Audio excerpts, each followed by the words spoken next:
भारत ने कनाडा के 6 राजनयिकों को निष्कासित कर दिया है। ये बड़ी जानकारी। 19 अक्टूबर तक भारत छोड़ने के दिशा निर्देश। आज भारत ने कनाडा के उच्चायुक्त को तलब किया है। कनाडाई प्रधानमंत्री ट्रूडो के बयान पर यह बड़ा एक्शन भारत सरकार की तरफ से। लैंड Ross Stewart, Patrick Hebert, Mary Catherine Jolly, Adam James, Chuipka, Paula और जोएला निष्कासित किए गए हैं। साथ ही कनाडा में भारत के उच्चायुक्त को भी वापस बुलाया गया है।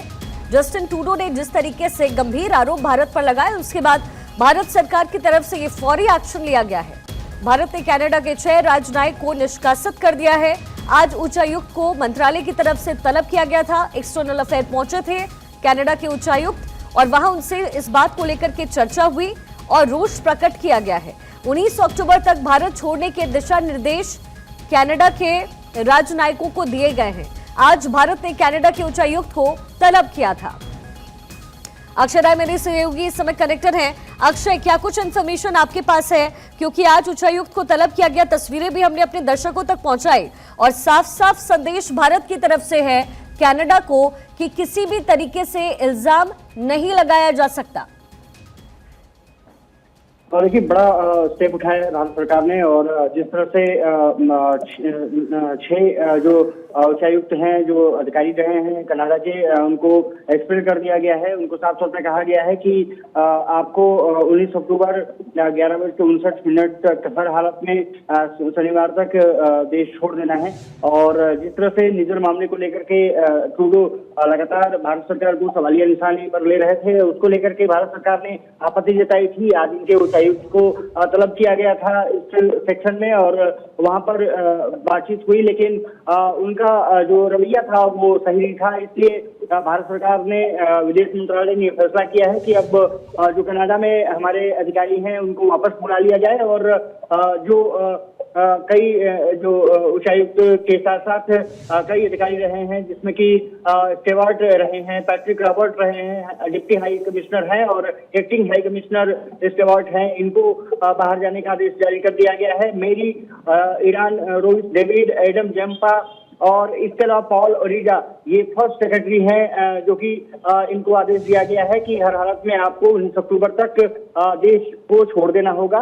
निजर मामले को लेकर के जिस तरह से कनाडियन पीएम ट्रूडो का बयान आया, उसके बाद जिस तरह से उन्होंने हठता दिखाई, भारत सरकार ने उसको हमेशा से कहा कि वो अंदरूनी मामला है और जिस तरह से कनाडियन सरकार काम कर रही है वो भारत को किसी भी हालत में इजाजत भारत सरकार नहीं दे सकती है।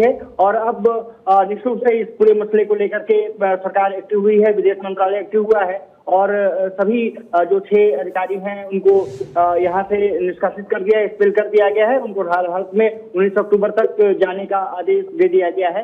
तो भारत सरकार अब इस पूरे मसले को लेकर के आगे बढ़ रहा है और ये माना जा रहा है कि आने वाले समय में और कार्रवाई तेज की जा सकती है और खास करके न सिर्फ कनाडा को बल्कि एक संदेश देने की कोशिश भी है, क्योंकि आपने देखा होगा कि खालिस्तानी आतंकी जो रहे हैं उसको लेकर के भारत सरकार ने कई बार प्रोटेस्ट भी किया था और ट्रूडो क्योंकि कई बार उन्होंने आपत्तिजनक बयान दिए हैं, उसको लेकर के भारत सरकार ने पहले भी आपत्ति दर्ज कराई थी। और अब आज जो फैसला लिया गया है वो काफी महत्वपूर्ण हो जाता है, खास करके इस बीच में कि भारत सरकार ऐसे किसी भी बयान को, किसी भी चीजों को, खास करके जो अंदरूनी मसले हैं उस पर किसी भी तरह का नहीं कर सकता। आपने देखा होगा कि कनाडा में जिस तरह से हिंदू मंदिरों पर हमले किए गए, उसको लेकर के भी ट्रूडो ने कई बार आपत्तिजनक बयान दिए थे और उसको लेकर के भी प्रोटेस्ट भारत सरकार ने दर्ज कराई थी, विदेश मंत्रालय ने उसको भी दर्ज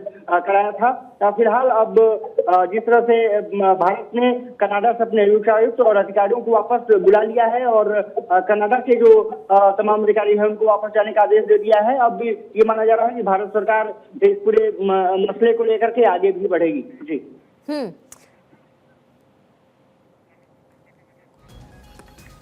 चलिए ठीक है अक्षय, बहुत बहुत शुक्रिया आपका। और इसी बीच विदेश मामलों के एक्सपर्ट आलोक बंसल जी इस समय हमारे साथ कनेक्टेड है। आलोक जी, बहुत स्वागत है आपका भारत 24 पर। और सर, मुझे लगता है कि ये एक बहुत बड़ा फैसला है जो भारत सरकार की तरफ से लिया गया है।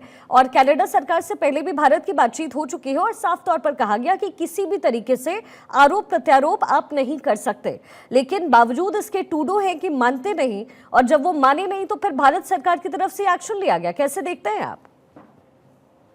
ट्रूडो सरकार जो है उसकी कुछ समस्याएं थी, जो अंदरूनी राजनीतिक समस्याएं थी, जिसके अंतर्गत वो खालिस्तानियों के हाथों बिक चुके हैं। कह सकूं उनके ऊपर पूरी तरह से निर्भर है। जैसे उनकी सरकार जो है अल्पमत में आ चुकी है और न्यू डेमोक्रेटिक पार्टी जिसके नेता जगमीत सिंह है उसके ऊपर पूरी तरह निर्भर है। और जगमीत सिंह का जो पुराना इतिहास है अगर आप देखें तो उनके तार हमेशा से ताने बाना जो है खालिस्तानियों से जुड़े हुए हैं।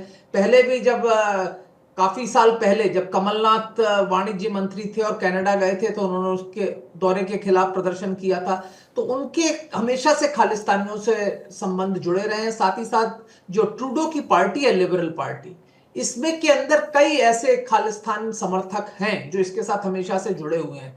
इनफैक्ट इनकी पार्टी के ही एक सदस्य रमेश संघा जो पहले सांसद थे, उन्होंने खुद आरोप लगाया था कि 5 मंत्री हैं इनकी मंत्रिमंडल में जिनकी खालिस्तान समर्थकों के साथ तार जुड़े हुए हैं।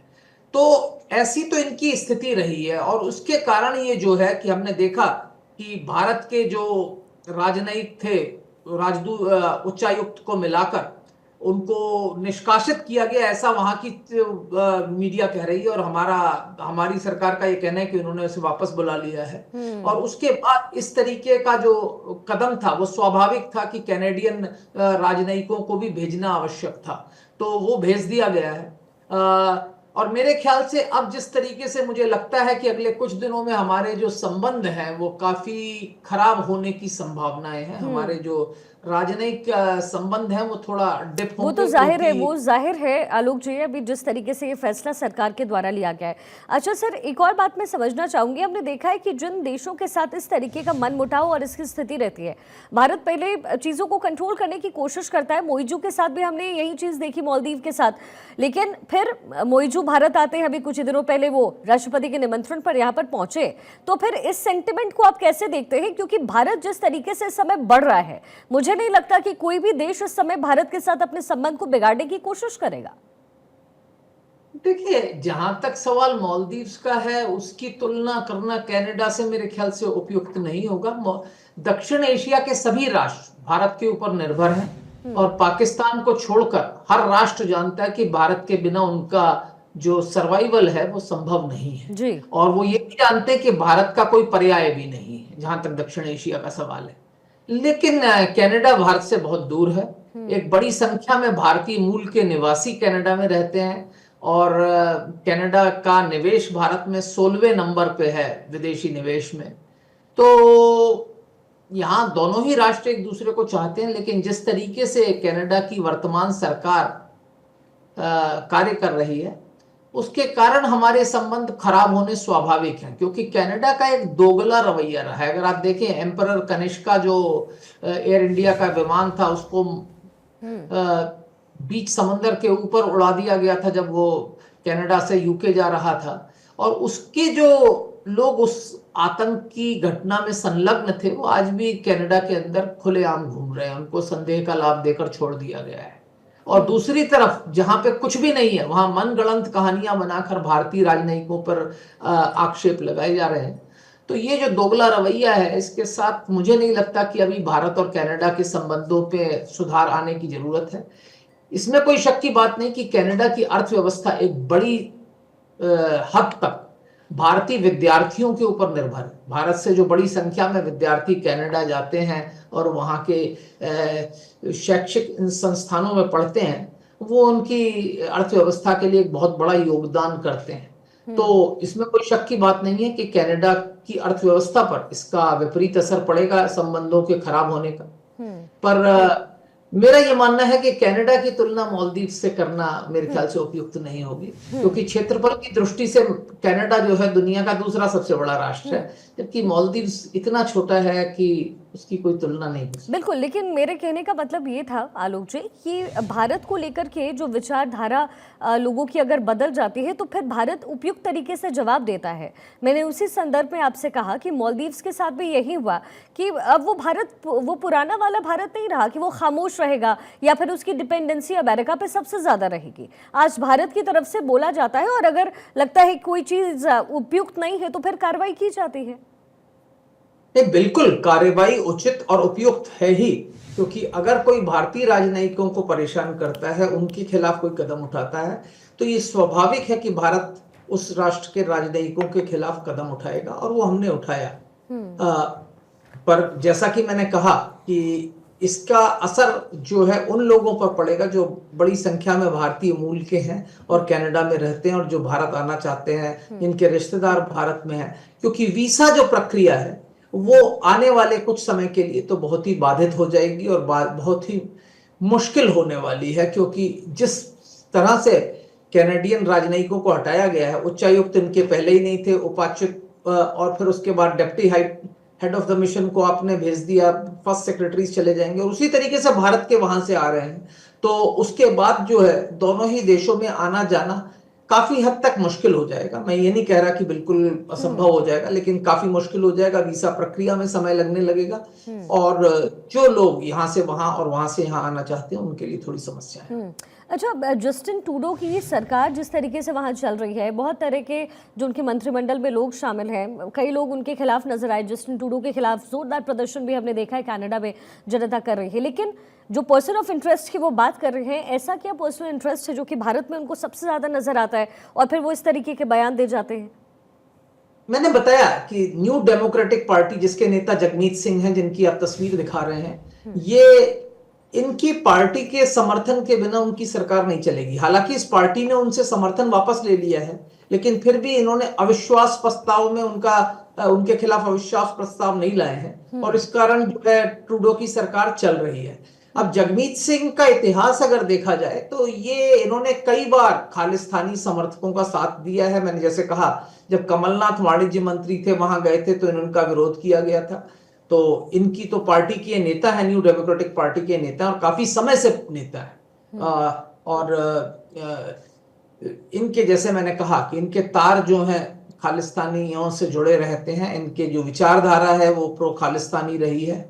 और लिबरल पार्टी में भी कई संख्या में कई ऐसे सांसद हैं जो खालिस्तानियों से जिनके तार जुड़े हुए हैं। और लिबरल पार्टी के ही एक पूर्व सांसद रमेश संघा ने, जब वो सांसद थे तभी उन्होंने कहा था कि 5 हमारे सदस्य ऐसे हैं जो खालिस्तानी आतंकवादियों से जुड़े हुए हैं। उसके बाद दुर्भाग्य से उनको पार्टी छोड़नी पड़ी, इसके बजाय इसके कि उन आतंकवादी समर्थकों को पार्टी से निष्कासित किया जाए।